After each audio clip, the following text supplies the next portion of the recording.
بسم اللہ الرحمن الرحیم۔ السلام علیکم۔ آج میں بہت خوش تھی۔ اتنے دنوں کے بعد ہمیں دوبارہ خوشخبری سننے کو ملی تھی۔ بھابھی کے گھر نیا مہمان آنے والا تھا۔ میں اور مدیحہ بہت خوش تھیں۔ اماں ابا کے بعد بھائی اور بھابھی ہی ہمارا سب کچھ تھے۔ اگر وہ نہ ہوتے تو ہمیں ماں باپ کی طرح پال پوس کر کون بڑا کرتا، سو ہم انہیں ماں باپ کا درجہ دیتی تھیں۔ میں اور مدیحہ بھابھی کی اس خوشی میں برابر کے شریک تھے، مگر ہمیشہ کی طرح بھابھی نے ہمیں اپنے کمرے میں آنے تک نہیں دیا، یہاں تک کہ ان کے نئے مہمان کی ولادت ہو گئی۔ اس کے 2 گھنٹے کے بعد ہمیں کمرے میں آنے کی اجازت ملی۔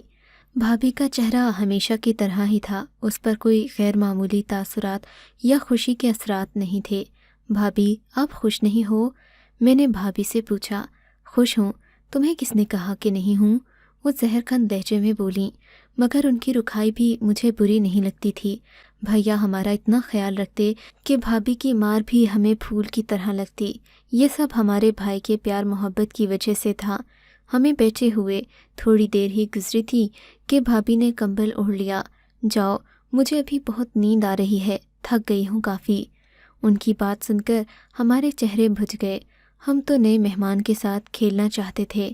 بھابھی نے اسے بھی اپنے پہلو میں لٹا دیا اور ہمیں باہر جانے کا اشارہ کیا۔ ابھی ہم لوگ باہر جانے ہی لگے تھے کہ مجھے ہلکی سی چیخ سنائی دی۔ میرے تو کان کھڑے ہو گئے۔ میں ادھر ادھر دیکھنے لگی تو بھابھی کو غصہ آ گیا۔ یہ کیا مینڈک کی طرح آنکھیں پھاڑ پھاڑ کر دیکھ رہی ہو؟ سنائی نہیں دیا؟ اب جاؤ کمرے سے۔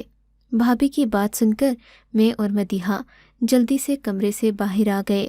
باہر آتے ہی میں نے مدیحہ سے پوچھا، مدیحہ، کیا یہ میرا وہم ہے یا پھر تم نے بھی کسی چیخ کی آواز بھابھی کے کمرے میں سنی تھی؟ ہاں، میں نے بھی سنی تھی، مدیحہ نے بھی مشکوک لہجے میں کہا۔ تمہیں کیا لگتا ہے یہ چیخ کس کی تھی؟ میں نے اگلا سوال کیا۔ مجھے تو لگتا ہے کہ بھابھی کے بچے پر کسی جن بھوت کا سایہ ہے۔ اماں کہا کرتی تھیں کہ نوزائیدہ بچوں کی ماؤں پر اکثر جنات عاشق ہو جاتے ہیں اور پھر ان کے بچوں کو اپنی دنیا میں لے جاتے ہیں۔ مدیحہ نے اپنی سمجھ کے مطابق جواب تو مجھے دے دیا، مگر مجھے یہ بات کچھ عجیب سی لگ رہی تھی، کیونکہ چیخ کی آواز اتنی واضح اور اونچی تھی کہ خود بھابھی کو بھی محسوس ہوا کہ میں نے یہ آواز سنی ہے، اور مدیحہ کو بھی ایسا ہی لگا تھا۔ خیر، ہم لوگ اس بات کو بھول بھال گئے، بھابھی کی خدمت میں مصروف ہو گئے۔ ہماری بھابھی ہمیشہ سے بیٹے پیدا کرتی آئی تھی۔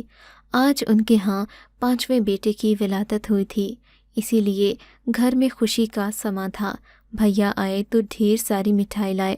ہم نے مٹھائی محلے بھر میں بانٹی۔ ہم نے جس گھر میں بھی مٹھائی دی، سب یہی کہہ رہے تھے کہ حمیدہ کتنی خوش قسمت عورت ہے، اس کے ہاں صرف بیٹے ہی پیدا ہوتے ہیں۔ یہ سن کر ہم بھی خوش ہوتے۔ اس دن ہم نے پورے محلے میں مٹھائیاں بانٹیں۔ گھر آئے تو بھیا خوش بیٹھے تھے۔ ہمیں دیکھتے ہی بھیا نے ہم سے حال احوال پوچھا تو ہم نے انہیں عورتوں کی باتوں کے بارے میں بتایا۔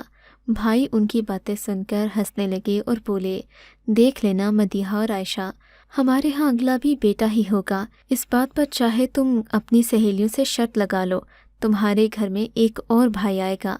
بھائی ہنسنے لگے۔ میں اور مدیحہ ایک دوسرے کا منہ دیکھنے لگے۔ مجھے تو بھائی کی یہ بات کافی غرور والا رویہ لگا تھا، مگر میں نے کچھ کہا نہیں۔ ان کی خوشی میں ایسی بات نہیں کرنا چاہتی تھی جس سے انہیں ناگواری ہو۔ خیر، بات آئی گئی ہو گئی۔ بھابھی اپنے نئے مہمان کے ساتھ مصروف تھیں اور ہم بھی ان کی خدمت کر رہے تھے۔ تبھی ایک دن میں اور مدیحہ برتن دھو کر اپنے کمروں میں جانے ہی لگے تھے کہ دوپہر کی تپتی دھوپ میں کسی نے دروازے پر دستک دی۔ ہم نے جا کر دروازہ کھولا۔ سامنے ایک پھٹے پرانے کپڑوں میں عورت کھڑی تھی۔ اس کے چہرے سے لگ رہا تھا کہ وہ دکھوں کی ماری ہے۔ اس کی حالت دیکھ کر میں اور مدیحہ دونوں چونک گئے۔ کیا ہوا اماں جی، آپ یہاں کیوں کھڑی ہیں؟ کوئی مدد چاہیے کیا؟ میں نے پوچھا۔ اماں جی کیوں کہہ رہی ہو؟ مدیحہ نے سرگوشی کی۔ دیکھ نہیں رہی، جوان عورت ہے، حالات کی ماری ہے بیچاری، وقت سے پہلے بوڑھی ہو گئی۔ مدیحہ کی بات پر مجھے احساس ہوا کہ واقعی اس عورت کی عمر اتنی زیادہ نہ تھی، مگر چہرے پر جھریاں تھیں۔ اس نے ہماری بات کا جواب نہ دیا، بلکہ نظریں جھکا کر کھڑی ہو گئی۔ بولو نا باجی، کیا چاہیے؟ اب کی بار میں نے اسے خوش کرنے کے لیے کہا، بیٹی کیا تمہارے گھر میں کسی کام والی کی ضرورت ہے؟ اس نے پوچھا۔ میں بہت مجبور عورت ہوں، میرے پاس 2 وقت کھانے کی روٹی نہیں ہے، میری حالت دیکھو، میری صحت کام کی اجازت تو نہیں دیتی، مگر پیٹ نے مجبور کیا ہے کہ میں محنت مزدوری کر کے پیسے کماؤں۔ باجی ہمارے گھر کام تو نہیں ہے، اگر تم کھانا کھانا چاہو تو ہم روز تمہیں کھانا کھلا دیا کریں گی۔ میں نے اور مدیحہ نے کچھ سوچ کر کہا، کیونکہ بھابھی کو کام والیوں سے سخت نفرت تھی۔ انہوں نے کبھی بھی گھر میں کوئی کام والی رکھنے نہیں دی تھی۔ وہ ہمیشہ یہی کہتی کہ گھر میں 2 جوان لڑکیاں موجود ہیں، میں کسی تیسری عورت کا سایہ بھی برداشت نہیں کر سکتی۔ آج کل کی عورتوں کا کیا بھروسہ، کب گھر سے کوئی چیز چرا کر لے جائیں پتہ بھی نہ چلے۔ مگر اس عورت کی بنتی سن کر ہم دونوں کے دل میں بھی رحم آ گیا۔ کہنے لگی، میرا کوئی کمانے والا بھی نہیں ہے، میں خوددار ہوں، کسی سے مانگ کر کھانا نہیں چاہتی، اگر تم مجھے کام دے دو تو میں تمہاری شکر گزار رہوں گی۔ میں نے سوچا بھائی اپنی خوشی میں ہمیں کام والی رکھنے کی اجازت دے دیں گے، سو میں نے اس عورت سے کہہ دیا، تم کل آ جانا، ہم تمہیں کام پر رکھیں گے۔ مدیحہ نے مجھے منع بھی کیا، مگر مجھے امید تھی کہ بھائیا اس خوشی میں ہمیں کسی بھی بات سے منع نہیں کریں گے۔ ابھی ان کے نئے مہمان کو آئے ہوئے 1 مہینہ ہی تو ہوا تھا، اور پھر اس کی وجہ سے گھر کا کام بھی بڑھ گیا تھا۔ ویسے بھی ماشاءاللہ 5 بھتیجے پہلے ہی تھے، اب ان کے کام بھی ہوتے تھے۔ میں نے شام کو بھیا سے بات کی، انہوں نے کہا، مجھے کوئی اعتراض نہیں، تم لوگ اسے 3000 روپے میں اگر رکھ سکو تو رکھ لو، ویسے بھی تم دونوں کب تک گھر کا کام کرو گی، میں نے تمہاری شادیاں بھی کرنی ہیں۔ بھیا کی باتیں سن کر آنکھوں میں نمی اتر آئی، لڑکیوں کو تو ایک دن اپنے گھر سے رخصت ہونا ہی ہوتا ہے۔ خیر ان کی اسی بات پر میں اور مدیحہ بہت خوش ہوئے۔ اگلے دن سے وہ عورت کام پر آنے لگی، مگر وہ صرف دوپہر کے وقت آتی اور سارا کام نپٹا کر چلی جاتی۔ میں دیکھتی وہ اکثر گمسم رہتی ہے۔ میں کچن میں جا کر اس سے کوئی بات کرنے کی کوشش کرتی تو وہ مجھے ایسی تیکھی نظروں سے دیکھتی کہ میں گھبرا جاتی۔ کبھی مجھ سے کوئی سوال کرتی تو کبھی کوئی بات پوچھتی۔ اس کے آنے سے ہمیں کافی مدد ہو گئی تھی۔ شام کے سارے برتن وہ دوپہر کے وقت آ کر دھو دیا کرتی اور جھاڑو پوچھا بھی کر جاتی۔ یوں میری اور مدیحہ کی مدد ہو جاتی۔ اب ہم لوگوں کو بھی دوپہر کے وقت سونے کا وقت مل گیا تھا، کیونکہ سارے کام وہی نپٹا دیا کرتی۔ اس نے ہماری فکریں آدھی کر لی تھیں۔ ہمارے بھتیجوں سے وہ بہت پیار سے پیش آتی اور ان کا ہر کام دل سے کرتی، سو ہم لوگ بھی مطمئن تھے۔ ایک دن کی بات ہے، میں اور مدیحہ اپنے کمرے میں سونے چلے گئے۔ ان دنوں ہمارے امتحان بھی قریب تھے۔ ہم لوگ زیادہ تر وقت پڑھائی میں صرف کرتے تھے، اس لیے ہم نے ساجدہ سے کہہ دیا کہ وہ ذرا زیادہ وقت کام کے لیے آیا کرے۔ ساجدہ نے بھی ایسا ہی کیا، وہ زیادہ تر ہمارے گھر رہنے لگی۔ ابھی تک بھابھی سے اس کا سامنا نہیں ہوا تھا۔ اسے آئے ہوئے 1 ہفتہ ہی گزرا تھا کہ بھابھی کا اور ساجدہ کا ٹکراؤ کچن میں ہو گیا۔ شاید انہیں کوئی چیز چاہیے تھی، تبھی وہ اٹھ کر باہر آئیں تو انہوں نے ساجدہ کو کچن میں کام کرتے دیکھا۔ میں اور مدیحہ اپنے کمرے میں تھے جب ہم نے تیز تیز باتوں کی آواز سنی۔ مدیحہ کہنے لگی، لگتا ہے ہمارا راز کھل گیا ہے، ہم نے بھابھی سے چھپ کر ساجدہ کو کام کے لیے رکھا تھا، لیکن وہ کسی کام سے کچن میں گئی ہوں گی، تبھی وہ ساجدہ سے لڑ رہی ہوں گی۔ مدیحہ کہنے لگی، چلو چل کر کچن میں دیکھتے ہیں کہ بھابھی اس سے کیا کہہ رہی ہیں۔ ہم لوگ بھی جلدی سے اپنے کمرے سے باہر آ گئے، مگر اب کچن سے تیز آوازوں کی بجائے چیخیں بلند ہو رہی تھیں۔ میرا تو دل دہل کر رہ گیا۔ ہم دوڑے ہوئے کچن میں پہنچے تو بھابھی بھی رو رہی تھیں، جبکہ ساجدہ کے پورے وجود کو آگ نے اپنی لپیٹ میں لے رکھا تھا۔ وہ چیخیں مار رہی تھی۔ ہماری سمجھ میں کچھ نہ آ رہا تھا کہ کیا کریں۔ بھابھی کے خود کے ہاتھ پاؤں پھولے ہوئے تھے۔ بولیں، ساجدہ بہت پریشان تھی، اس نے پریشانی میں آ کر خود کو آگ لگا دی ہے۔ میں اسی بات پر اس سے لڑ رہی تھی کہ وہ خود کو نقصان نہ پہنچائے، مگر اس نے مجھے دھمکی دی کہ اگر میں نے اس کے قریب آنے کی کوشش کی تو وہ اپنی موت میں مجھے بھی شامل کر لے گی۔ کچھ کرو۔ ہم دونوں تو بچیاں تھیں۔ اس وقت ہم دونوں کی عمریں 20 سال سے زیادہ نہیں تھیں۔ بھابھی شادی شدہ تجربہ کار عورت تھیں، ان کو اس طرح ہمت ہارتا دیکھ کر ہم بھی پریشان ہو گئیں۔ ہم سے کچھ نہ ہو سکا۔ تھوڑی دیر میں پڑوسن بھاگ کر آ گئی۔ اس نے کچھ بچاؤ کیا اور ساجدہ کو ہسپتال لے کر گئے۔ ہسپتال میں ساجدہ نے زندگی اور موت کی کشمکش میں دم توڑ دیا۔ ہمیں اس کی زندگی کے ختم ہونے کا بہت افسوس تھا۔ ہم نے اسے خود کام پر رکھا تھا۔ کاش ہمیں پتہ ہوتا کہ وہ دل سے اتنی پریشان ہے تو ہم کبھی بھی اس کو یوں اکیلا چھوڑ کر نہ جاتے۔ وہ تو خوش باش دکھتی تھی۔ جب سے ہم نے اسے کام پر رکھا تھا وہ کافی بہتر نظر آنے لگی تھی، مگر اس نے یوں اچانک اپنی جان لے لی، ہم تو سوچ بھی نہیں سکتے تھے۔ خیر، میں اور مدیحہ پھر سے گھر کے کاموں کو برابر بانٹ کر کرنے لگے۔ ہمیں اب امتحانات کی تیاری بھی کرنی تھی اور اس مشکل میں ہمیں ساجدہ کی یاد بہت آتی۔ اس کی موت کا المیہ یاد کرتے تو آنکھوں تلے اندھیرا چھا جاتا۔ اسی طرح دن گزرنے لگے۔ 2 مہینے گزرے، ہمارے امتحانات ہو گئے تھے کہ بھابھی پھر سے امید سے ہو گئیں۔ اب کی بار بھیا بہت خوش تھے اور بھابھی کے تو پاؤں زمین پر نہ ٹکتے۔ بھیا کہتے، میں شرط لگا کر کہتا ہوں اس بار بھی ہمارا بیٹا ہوگا۔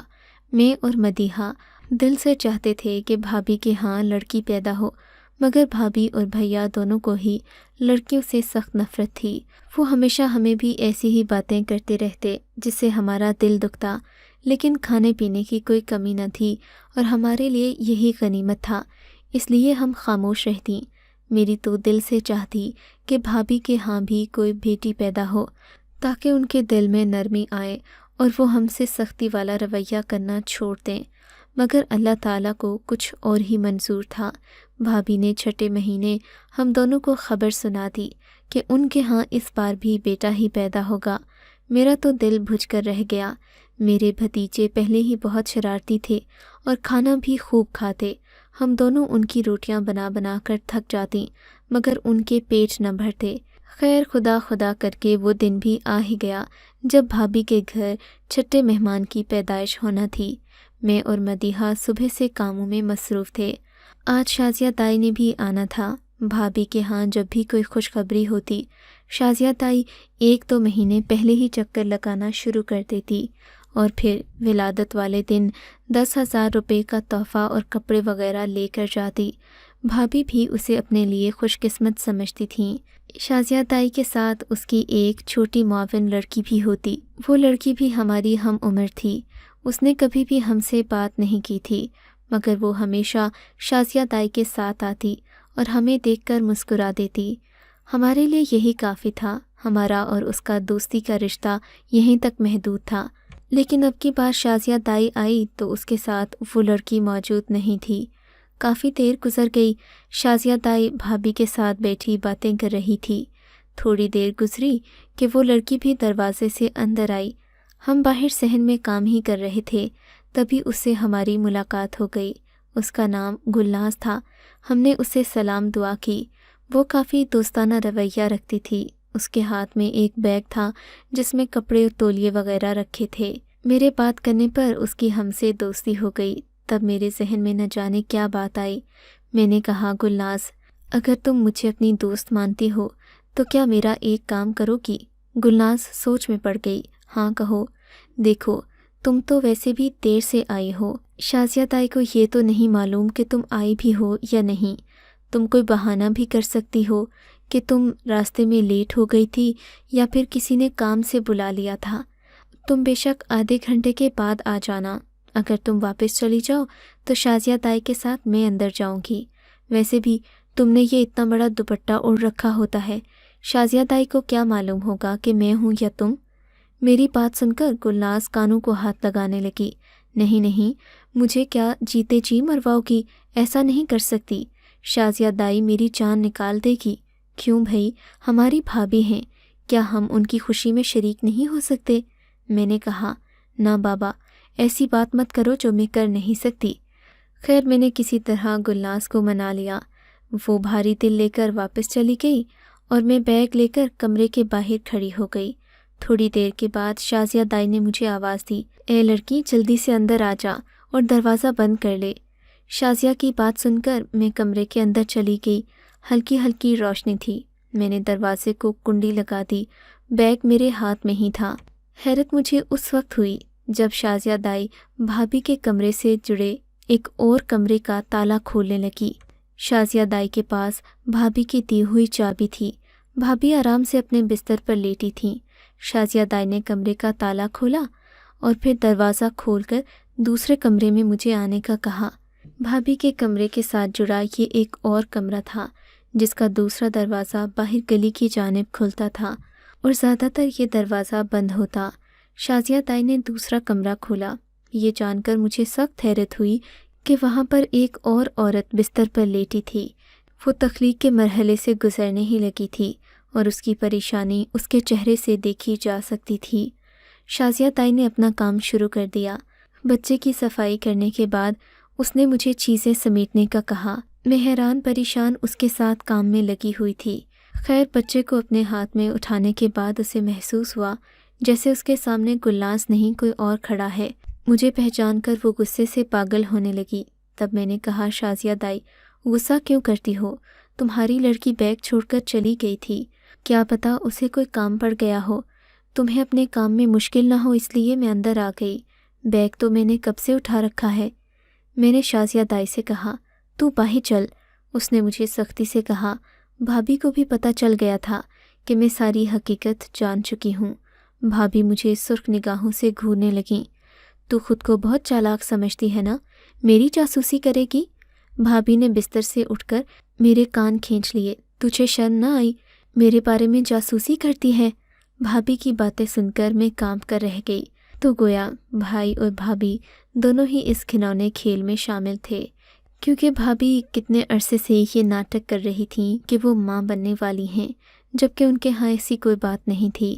افسوس تو مجھے بھائی پر تھا جنہوں نے اس گھنونے کھیل میں میری بھابھی کا ساتھ دیا۔ بھابھی کا غصہ آسمانوں کو چھو رہا تھا۔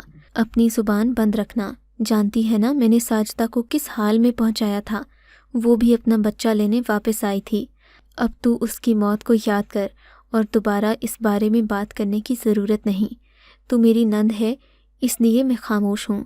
اگر تیری جگہ کوئی اور ہوتا، اسے میرا راز معلوم ہوتا تو میں اسے زندہ دفن کر دیتی۔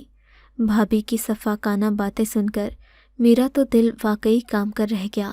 سوچ نہیں سکتی تھی کہ بھابھی اس قدر شفاق اور بے رحم نکلے گی۔ میں کمرے سے ہانپتی کانپتی باہر آ گئی۔ مدیحہ نے مجھ سے پوچھا۔ میں نے اسے بھی کچھ نہ بتایا، مگر میں جانتی تھی کہ بھابھی نے جو کیا وہ غلط کیا۔ یہ تو ہمارا اسلام بھی کہتا ہے کہ اولاد انسان کی وہی ہوتی ہے جسے خود ماں اپنی کوکھ سے پیدا کرتی ہے۔ بھابھی بھلا اس کام کے دوسری عورتوں کو پیسے دیتی ہو، مگر کوئی عورت اپنی اولاد کو اپنی خوشی سے خود سے جدا نہیں کر سکتی، اور شاید یہ تو کبھی بھابھی کو معلوم نہیں کیونکہ اس نے خود کی اولاد کبھی پیدا نہیں کی۔ میں اللہ سے دعا ہی کر سکتی ہوں کہ وہ اسے ہدایت دے، کیونکہ میں جانتی ہوں وہ جو مرضی کر لے اللہ کے قانون کو بدل نہیں سکتی، نہ کسی اور کے خون میں اپنی محبت ڈال سکتی ہے۔